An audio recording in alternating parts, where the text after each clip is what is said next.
Hello students, welcome to the PM Studies. तो बच्चों, जैसे कि आपको पता ही होगा कि नेक्स्ट मंथ आपका बार फिजिक्स का एग्ज़ाम है, तो इसलिए हमने एक सीरीज़ स्टार्ट की है मैथमेटिकल फिजिक्स की। तो बच्चों, इस सीरीज़ में टोटल 100 क्वेश्चंस हैं और 5 लेक्चर इसके ऑलरेडी हो चुके हैं। तो उन लेक्चर्स को देखने के लिए बच्चों आप डिस्क्रिप्शन बॉक्स में लिंक ओपन कीजिए। ओके, तो बच्चों आज जो हमारा है, आज का लेक्चर है हमारा लेक्चर 6। तो सबसे पहले बच्चों हम क्वेश्चन रीड कर लेते हैं। The number of independent component of the symmetry tensor A I J with indices I J is equal to 1 2 3। तो बच्चों इसमें आपको क्या नोट करना है कि एक तो आपका जो टेंसर है बच्चों, ये कैसा है, सिमेट्रिक टेंसर है। और सेकेंडली बच्चों आपका जो मैक्सिमम इंडिसेज है, जो यहाँ पे दिया हुआ है ना कि विद इंडिसेस, तो बच्चों जो मैक्सिमम इंडिसेज है वो आपका क्या है, +3 है। ओके, और तीसरी चीज़ जो आपको फाइंड आउट करनी है, क्या फाइंड आउट करना है, the number of independent component. Okay, तो क्वेश्चन आपको समझ में आ गया होगा कि नंबर ऑफ इंडिपेंडेंट कंपोनेंट हमें फाइंड आउट करना है। टेंसर आपका सिमेट्रिक है और जो मैक्सिमम इंडिसेज है वो आपकी कितनी है बच्चों, +3 है। तो बच्चों पहले हम नोट कर लेते हैं क्या क्या चीज़ें गिवन है। एक तो बच्चों यहाँ पे जो टेंसर है ये हमारा कौन सा है, टेंसर है बच्चों हमारे पास सिमेट्रिक। ओके, और जो आपके पास मैक्सिमम इंडिसेस की वैल्यू है वो है +3, तो इसको बच्चों हम डिनोट करते हैं कैपिटल N से। अब हमें दो चीज़ पता चल गई कि टेंसर आपके पास है सिमेट्रिक और दूसरा जो N की वैल्यू है वो आपके पास है +3।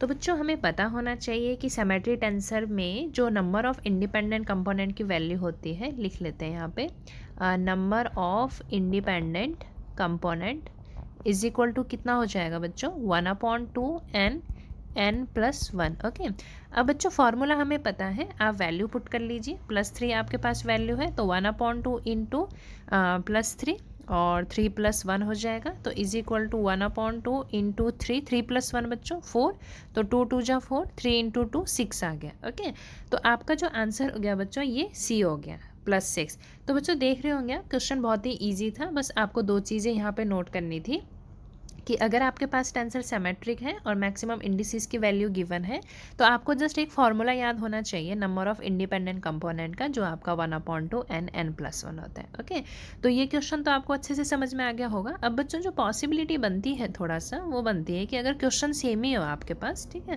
और आपके पास जो बच्चों टेंसर हो वो कौन सा हो, यहाँ पे जैसे टेंसर दिया हुआ था यहाँ पे बच्चों जैसे आपके पास जो टेंसर दिया था ये था आपके पास सिमेट्रिक था ना। अब अगर आपके पास एंटी सिमेट्रिक गिवन है, कौन सा गिवन हो, एंटी सिमेट्रिक हो, एन की वैल्यू सेम ही ले लेते हैं 3। तो यहाँ पे बच्चों अगर आपको नंबर ऑफ इंडिपेंडेंट कंपोनेंट की वैल्यू निकालनी होगी तो क्या हो जाएगा बच्चों, फॉर्मूला सेम है, मतलब सेम तो नहीं है, बस यहाँ पे एक साइन का फ़र्क है।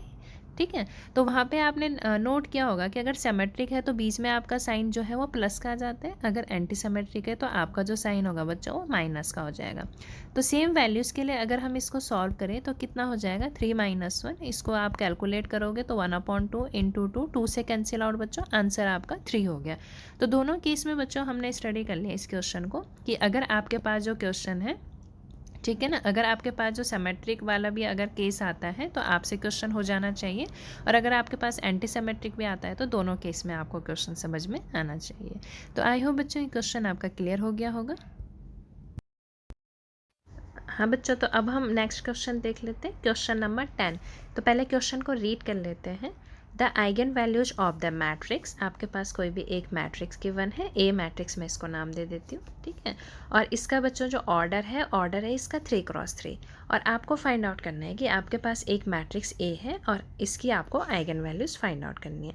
तो एक चीज़ तो बच्चों क्लियर है, अगर 3×3 के मैट्रिक्स है तो हमारे पास 3 आइगन वैल्यूज़ मिलेगी, तो λ1 एंड λ2 और λ3, तीन बच्चों आपके पास आइगन वैल्यूज मिलेगी। ओके, अब बच्चों जो आइगन वैल्यूज फाइंड आउट करने का जो मेथड है वो आपको पता होगा कौन सा है, a - λI is equal to 0।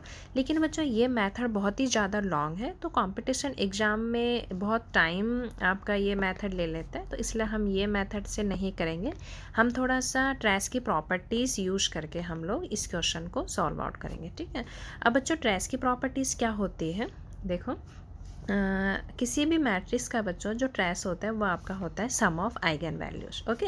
और इसकी जो वैल्यू होती है बच्चों वो आपका होते हैं डायगनल एलिमेंट्स। तो यहाँ पे क्या है आपके डायगनल एलिमेंट्स 0 0 0 है। तो बच्चों जो ट्रेस की वैल्यू आई वो आपकी कितनी आ गई, 0 आ गई। और इसी ट्रेस की वैल्यूज़ कितनी होती है, sum of eigenvalues, that means λ1 plus λ2 plus λ3, इतना मैं कह सकती हूँ। तो इसका मतलब बच्चों कि आपके पास जो आइगन वैल्यूज है जो λ1 λ2 λ3 है वो ऐसी होनी चाहिए जिसका सम आपके पास क्या आ जाए, 0 आ जाए, ठीक है। तो अगर बच्चों हम ऑप्शन ए लेते हैं तो ऑप्शन ए की अगर मैं बात करूँ तो आइगन वैल्यूज़ की वैल्यूज़ क्या है, 0 1 1। तो देखो 0 + 1 + 1 0 तो नहीं आ रहा है, तो ए ऑप्शन आपका हो नहीं सकता। यहीं से हमने इसको काट मतलब इसको हमने रिजेक्ट कर दिया, ठीक है। तो ऑप्शन ए आपका नहीं हो सकता है।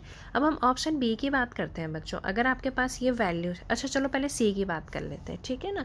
तो सी में बच्चों अगर ये आइगन वैल्यूज है तो इसका मतलब λ1 λ2 λ3 इनका जो सम आना चाहिए वो कितना आना चाहिए, 0 के बराबर आना चाहिए। तो देख लीजिए इसको, 1/√2 + 1/√2 + 0। तो इसका जो बच्चों सम है वो भी 0 के बराबर नहीं आ रहा है, तो इसका मतलब सी ऑप्शन भी नहीं हो सकता है। अब आपके पास बचा बच्चों ऑप्शन बी। तो ऑप्शन बी देख लेते हैं हम लोग। तो ऑप्शन बी आपके पास क्या है बच्चों, ऑप्शन बी है आपके पास, ऑप्शन बी देख लो, ठीक है ना। तो इसमें λ1 की वैल्यू 0 है, λ2 की वैल्यू कितनी है, -√2 है, और λ3 की वैल्यू कितनी है बच्चों, √2 है, ठीक है ना। अब इसको ऐड कर दो। ऐड जब हम लोगों ने करा तो λ1 + λ2 + λ3 कितना आ गया, 0 -√2 + √2 = कितना आ गया बच्चों, 0 आ गया, ठीक है ना। तो इसका मतलब बच्चों ऑप्शन सी ही आपका एक ऐसा ऑप्शन है जो आपका ट्रेस की प्रॉपर्टी सेटिस्फाई कर रहा है। तो देख लिया आपने कि इस प्रॉपर्टी की हेल्प से बच्चों आपने कितना इजीली सॉल्व कर दिया कि जो आपका ऑप्शन बी है बच्चों ये आपका क्या होना चाहिए, आंसर होना चाहिए। और ऑप्शन बी ही आपका आंसर है, ठीक है। अगर बच्चों 1% इससे भी आप फाइंड आउट नहीं कर पाते, क्योंकि देखो यहाँ पे माइनस का, यहाँ पे प्लस है, तो जब हमने सम किया तो सम आपका 0 आ गया, तो आपको ईजिली आपने कैलकुलेट कर दिया। लेकिन बच्चों अगर पॉसिबिलिटी होती, अगर दूसरी पॉसिबिलिटी होती कि यहाँ पे आपका जो साइन होता है ये अगर माइनस दे देता, तो यहाँ पे भी क्या हो रहा था, जब आप इनको सम कर देते तो ये भी आपका 0 आ जाता है। तो आपको बच्चों एक दूसरी प्रॉपर्टी यूज करनी। देखो ये वाली एक तो प्रॉपर्टी हो गई, ये वाली जो हमने ट्रेस की पढ़ी।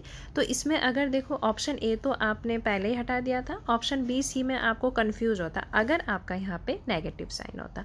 तो आपको बच्चों एक दूसरी जो प्रॉपर्टी यूज करनी थी वो आपको करनी थी बच्चों, बता देती हूँ मैं आपको। आपको पता होना चाहिए कि जो किसी भी मैट्रिक्स का डिटर्मिनेट, जैसे आपके पास अभी ए मैट्रिक्स है तो इसका जो डिटर्मिनेट होता है बच्चों वो होता है प्रोडक्ट ऑफ आइगन वैल्यूज, मतलब λ1 λ2 और λ3। तो आपको अगर फर्स्ट कंडीशन से आपको नहीं पता चलता तो आपको सेकंड प्रॉपर्टी को फाइंड आउट करना था। तो आपके पास मैट्रिक्स ए तो थी, इसका आपको निकालना था डिटर्मिनेट, ठीक है। और इसकी जो वैल्यू होनी चाहिए थी वो इन तीनों जो आपके पास आइगन वैल्यूज है उसके प्रोडक्ट के बराबर होनी चाहिए थी।